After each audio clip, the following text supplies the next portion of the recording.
The essay Existentialism is a Humanism by Jean-Paul Sartre is a transcript, mostly unedited, of a public lecture that he gave in 1945. The objective of his discussion was to dispel a few of the criticisms against existentialism that had been building up during that time. Sartre was a prolific writer and reportedly wrote 20 pages a day, living to his mid-70s. The work he did in popularizing existentialism, a phrase that he coined, is admirable. However, there is a dark side to being popular, like the misrepresentation of his work, which was further distorted by the artistic liberties that he gave with his philosophy by making it accessible to a wider audience. His celebrity grew to the point that his became a household name, and analogous today, the Velociraptor would be pondering his ideas. So on a whim, I went to the internet and typed in Jean-Paul Sartre meme, and there it was, Jean-Paul Sartre kitty has cheeseburger meme. My main objective for this summary is to talk about the different versions of existentialism. The first principle of existentialism, anguish, abandonment, and Descartes' cogito ergo sum in context of Sartre's philosophy. Sartre classified two distinct versions of existentialism. That is, Christian, or maybe religious existentialism, and atheistic existentialism. Atheistic existentialism that Sartre is advocating can be contrasted with the quote, existence precedes essence, versus the religious idea that production precedes essence, or essence precedes existence. Using the example of a paper knife, which I can only imagine is a French way of saying letter opener, Sartre shows that if there is a God, our essence, which he defines as the sum of the formulae and the qualities which made its production and its definition possible, is already waiting for us. We are born with certain goals in mind, like the paper knife was created to open letters. You can use a paper knife for self-defense or to pick your teeth, but there is still a predetermined use for the paper knife. Not so for humanity, says Sartre. Atheistic existentialism posits no God to form the idea of us prior to us coming into being and choosing for ourselves. We exist, we grow, think, look around at all that is going on, and decide who we are going to be. Simone de Beauvoir, Sartre's contemporary and lover, goes into more detail about this process from childhood to freedom in her book, The Ethics of Ambiguity. She writes, the freedom to choose entails the freedom to try to avoid one's freedom. Before we can even do that, however, we start as children who take the values of the adults around them as ready-made things. This was a fascinating read, and I highly recommend it. Jean-Paul Sartre gives us the first principle of existentialism. Man is nothing else but that which he makes of himself. We are unique because man is, Sartre says, something which propels itself toward a future and is aware that he is doing so. This idea of living not only in the present, but wholly aware of the future and past is part of our subjectivity, and thus lets us choose an idealized path. We can guess how things will turn out. We can take this or that action. In this way, we have a different experience than rocks. John Bronowski, in a quote of similar vein, at least by analogy, said, "Man is a singular creature. He has a set of gifts which make him unique among the animals, so that unlike them, he is not a figure in the landscape. He is the shaper of the landscape." When I read Sartre, I often think that we ourselves have been turned into artisans, creating our own essence in the light of each other. We are like sculptors, each with our own hammer and chisel. Together we carve out our own existence with the rest of the human race, create sculptures from the rock on a mountainside. As we are each shaping the earth, we work on our separate bit of land and can be recognized through our art or through our actions. It is through the sculpture that we also see other people as subjects or artisan, and not the objects themselves, capable of creating their own work. If you stand back and look from afar, the art has the pattern of every chisel that struck the stone. All pieces are striving to change the look of the project, but it is never finished, only taken up by others after our death and out of our calloused hands. On the subject of anguish is that feeling that comes from the immense responsibility of your decisions. Your choices create mankind and womankind. Sartre writes, one ought to ask oneself, what would happen if everyone did as I'm doing? Nor can one escape from that disturbing thought except by a kind of self-deception. In saying that it's okay, most people don't cheat on their taxes, you are actually stating a universal truth. And when you say not all people, you're proving yourself wrong by stating not everyone will do as I do. But they may, and you did. Once we make a decision, it is given life instead of just being a possibility. It exists in the world because in existentialism, you are your actions.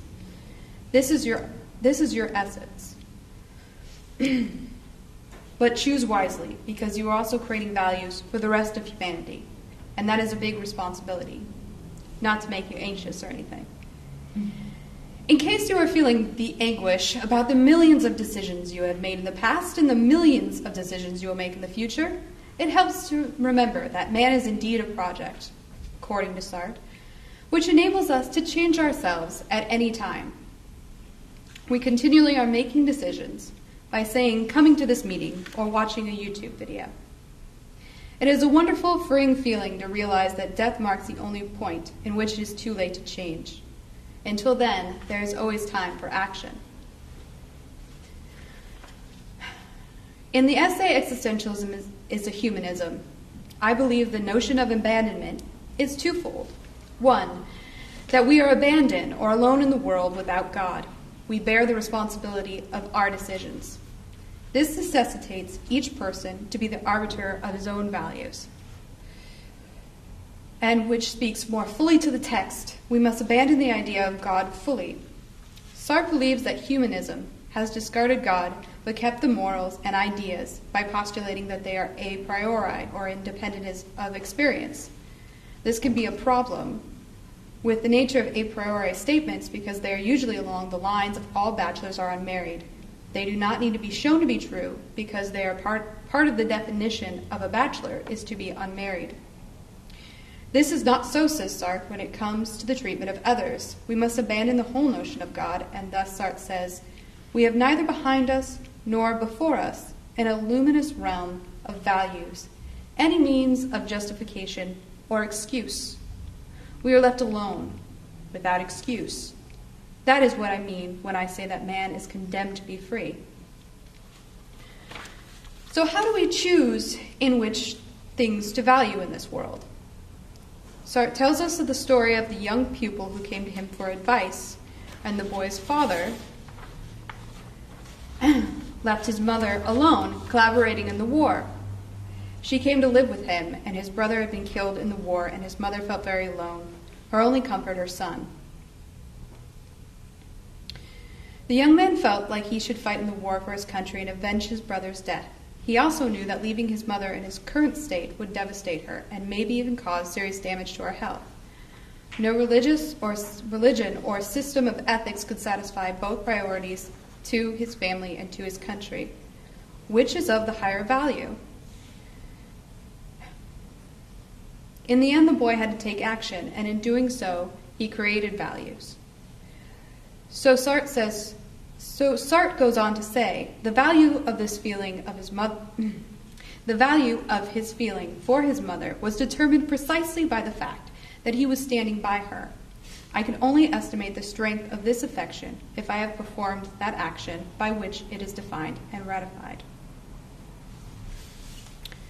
I'm going to talk about despair next, and I'm going to talk about what I wrote down on this sheet here. We have despair. We are alone without given purpose in the world, and there is no one to guarantee that things will work out for the best. We should be without hope, that is,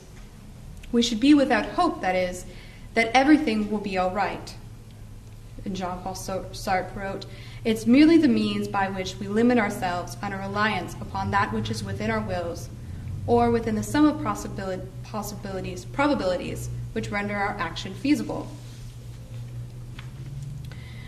We are abandoned in this world of things, and we cannot control this place in us in a state of despair. We must live without hope that some things will always right the wrongs, or that there is one right answer or path. To assume that there is only one answer or path would be to limit our freedom. As Sartre said, we should not worry about possibilities A, only possibilities B. And I have a chart. Things we cannot control are the things that we should not be worrying about. He gives an example of a train. The train on time is in the realm of probabilities. We do not know the outcome, but we have to rely on others, and that can be unpredictable to get around in this world. So until the actual event, there are many possibilities. Let's call this group of things that I cannot control possibilities A, and my actions are in the other realm of possibilities. Let's call that thing possibilities B, because the only things that create who we are our actions. He is saying that we should limit ourselves to worrying more about possibilities B. Once action becomes reality, like the train being late, then I must decide what to do about it. Sartre believes that I should only worry about these actions in the face of life in motion. This also leaves us in a space where we cannot be sure whether our causes or ideals that we believe in will be continued after our deaths. Therefore, we live with despair without hope, because the outcome is unknowable and we cannot control the future. It is a Stoic idea, and it is not to encourage but rather discourage quietism. We cannot escape choice, because in essence, who we are is built from our actions. Therefore, to do nothing is still a choice in itself.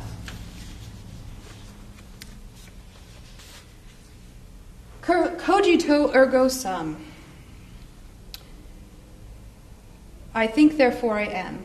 Jean-Paul Sartre believed that René Descartes was right in that all other truths start with the fact that we are conscious of our own subjectivity. René Descartes performed the famous thought experiment in the 17th century. He wanted to find the truth, and this required him to do away with all the assumptions that he had about the world until he found one thing that he could not doubt. What he knew for sure was that he was thinking. He existed, and that famous phrase was uttered, cogito ergo sum, or I think, therefore I am. Jean-Paul Sartre models his philosophy after this idea, calling it subjectivity. I think, therefore I am. That to choose creates consciousness, although he does not believe in Cartesian dualism, where the mind is distinct from the body, but that the consciousness is embodied and not transcendent from it. In the book Existentialism for Dummies by Christopher Panza and Gregory Gale, they wrote about the subjects saying, we're subjects, conscious beings that create what we do through the choices that we make. The point isn't simply that consciousness can do this, but that this is what consciousness does by its very nature, whereas other objects like rocks and watches simply are. A consciousness is constantly creating itself by constantly choosing. This means that as long as you are conscious, you are responsible for your choices. Not to choose between choices A and B is still ultimately making a choice and does not remove you from your responsibility to the world and to yourself. My take on existentialism, the optimistic side. We may live without an ultimate hope that all will be well in the world one day, or that some cosmic scale of justice will somehow balance itself. But existentialism can fill one with hope, since we are not tied to a human nature or essence. Sartre tells us that we are not trapped to be only one kind of person for the whole of our existence. There is no sense in saying that, for example, I am a disorganized person. I am a disorganized person because of my actions, not from any predisposition to stack piles of paper on my desk and occasionally leave drawers open. This, I believe, can foster, if not hope, an ultimate sense, in the ultimate sense. but an ownership that promotes an ownership of action that promotes human transformation. And the idea of, if I want to change, I can. As Sartre tells us, what counts is the total commitment, and it is not by a particular case or particular action that you are committed altogether. Thank you.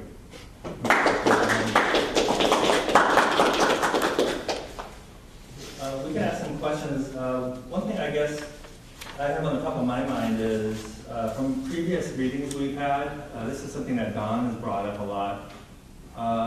Sometimes, with atheists and agnostics, we could be overly pushing the scientific method and kind of to the point of being impersonal, and it seems like it doesn't really involve the passions and the personalities and all that stuff. And from what I understand, existentialism here, and maybe it's this part about subjectivism where it's actually like turns it all the way around, and it actually says to focus a lot on yourself and be introspective and to follow your passions and try to develop your passions and find out what your passions are and things. So, I mean, what do you have to say about that?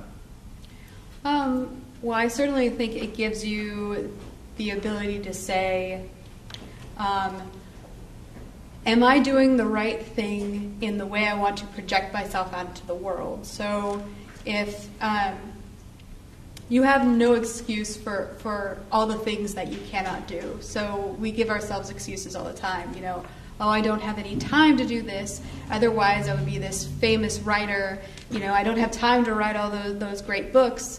I have all this hidden potential, and I'm frustrated because I can't put it anywhere. And it says no. If you are going to be a writer, you have to sit down and write. Otherwise, it doesn't mean anything. And so I think in that way, it certainly does make you want to develop those passions so that they can become something that is actually in the world.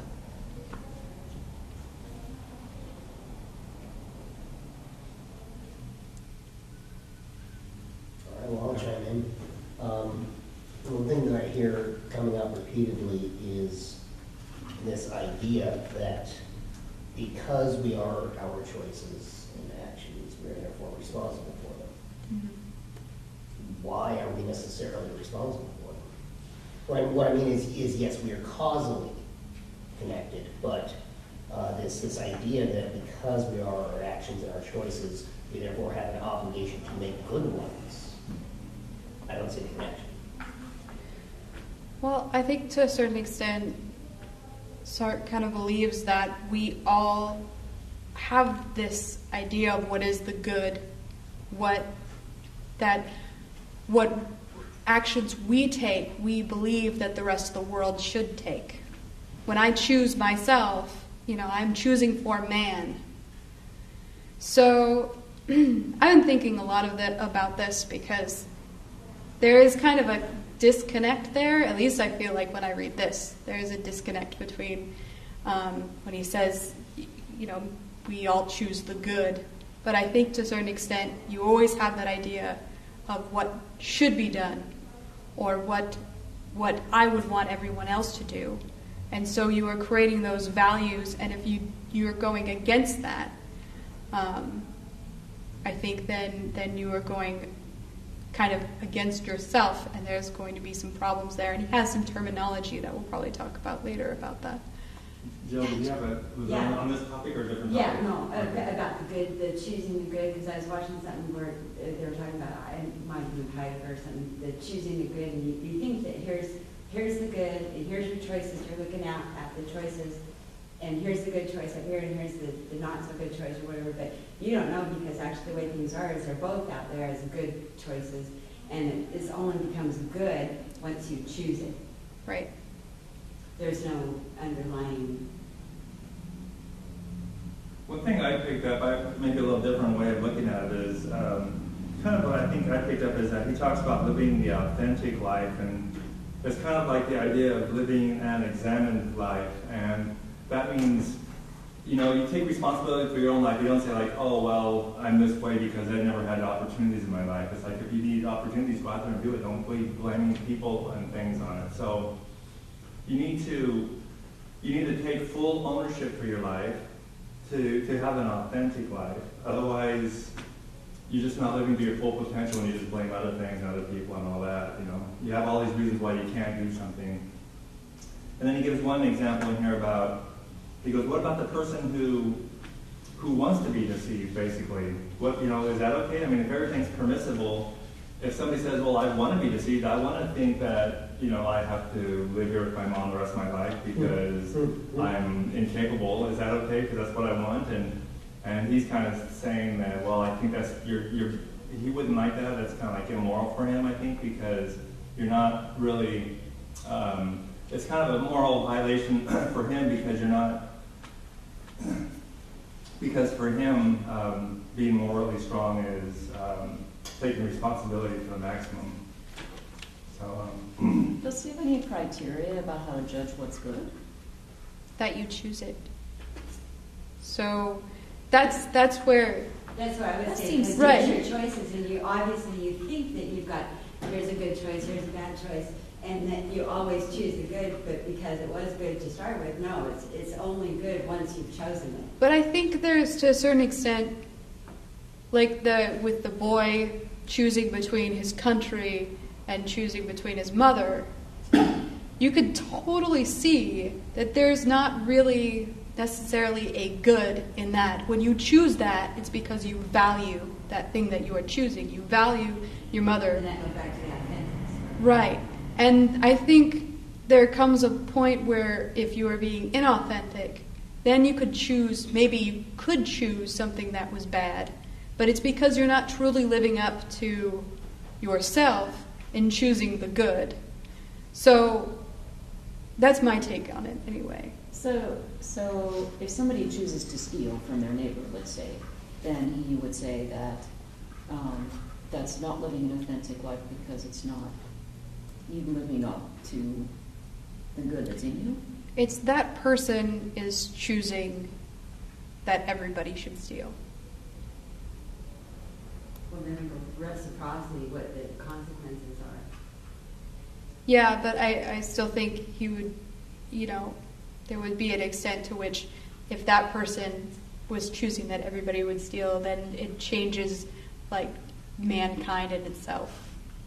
Because So, in terms of making sort of, up for lack of a better word, a moral judgment, the criteria might be, okay, if everyone chooses what I'm choosing, what's it look like? yeah. And I think So in his view, where does guilt come from? where does what? Guilt. Guilt? I really don't know. Oh, guilt comes from when you know that it's like the guy looking in the keyhole and he's looking at something that's going on over there, and then all of a sudden he realizes somebody's watching him. That's where the guilt, that you know that all of a sudden you're looking at that out there, but then you become the object being looked at from over here. That's where others come in, the guilt, the shame, then you know, you feel it. Hmm. So you mentioned also that not making a choice is a choice. So that kind of contradicts the goodness of the choice, because if you're not making a choice, then what's good in it? Because you said the choice doesn't become good until you choose it. Right. Yet, if you're going to make a choice, you're making a wrong one? No, you're just choosing, it's still a choice though. Right, but then by definition, it's bad. If you're fallaciously presented with only options A and B and say, I choose neither, while you're declaring option C exists, which is neither. Mm-hmm. And therefore, you're declaring option C is the good choice. I understand. I'm trying Sometimes to it see can how be good. he explains that, but is that what he said? Yeah, no, that sounds correct. I mean, you can't not choose because you can't escape your responsibility. Because by being conscious, that is by having action is choices. Mm-hmm. So we can't escape we can't escape choice. I think part of it too is sometimes people think, let's say for example, if I said, I have a really good job opportunity for you in Arizona, and if you want to take it, you have to be on the airplane tonight.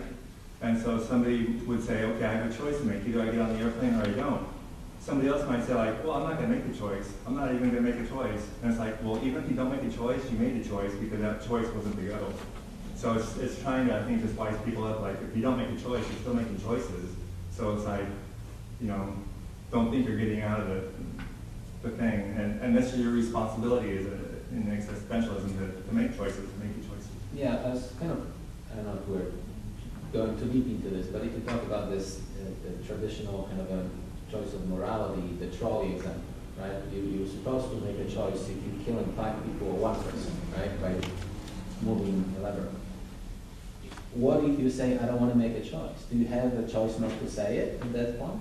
Then you're responsible for what happens, partially. Well, I think this essay here, it's not really on morality like that in that detail. This was more about a major element is choosing your life and how to live your life. And then it may bring in the question, well, what's the moral thing to do on how I live my life? For example, should I go to war overseas or should I take care of my family? And the interesting thing that I never thought about before I read this is that, the person that goes overseas, you can say like, wow, he's such a good person. He's such a morally upright person. He's defending our country. He's sacrificing everything to go over there. But if the person stayed over here and provided for his family and helped the war effort over here, somebody could say like, wow, what a good person. He's staying here. He's helping the war effort by, whatever, he's working for a company that's producing bombs or whatever, So like either way, you can say like, wow, what a great person he is, And he was saying, well, even if you want to get advice from a priest, you might be tempted to subconsciously go to, he said even a priest would have different beliefs. Some might be pro-war and some might be anti-war. So maybe if you think you don't want to, you shouldn't go there, maybe you might subconsciously even go to the priest that, is going to kind of tell you not to go there, So. Right. You're also choosing to kind of uphold a lot of the things that group upholds as well. Right, that was another thing where you choose the people to help you. Yeah, by choosing to ask that person in the first place. Just like we're choosing all this group of people to help us in our individual. Right. How does existentialism accommodate or deal with inherited human nature and the profound effect that early childhood nurture or lack of it or abuse can actually hardwire a brain and cause a person to have a different kind of personality? And as a child, it's out of their hands. They have no choice but to be influenced in that way by the way they're brought up. Right. And I'm not exactly sure with, as far as that specific, what Jean-Paul Sartre would say. But there is, like I said in the beginning, the ethics of ambiguity is really interesting about childhood and about how, the quote is, the freedom to choose entails the freedom to try to avoid one's freedom. So you have to know that you are free, that you have the ability to choose before that you can really take responsibility for the things that you do. So children, to a certain extent, are exempt from that because of the fact that they've not looked up around this world and kind of become aware of themselves in it as kind of free agents. I'm thinking more of adults that have a permanent psychological impairment or gone askew because of what they suffered as children.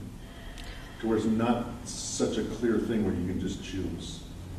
Unless it's part of psychotherapy, trying to convince people that they can choose. Right, and I think that would be a really interesting thing to see if that could develop, in somebody. The ability to realize that they had more control over their life than they thought. But as far as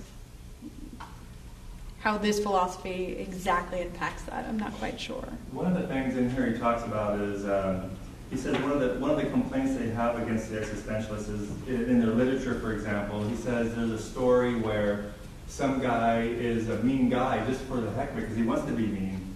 And in a lot of stories, people are mean because they were raised to be mean or they're abused or there's some kind of reason. And he was saying here, in these existentialist stories, that there's no such thing as being born a coward or born a hero, and that really throws people off.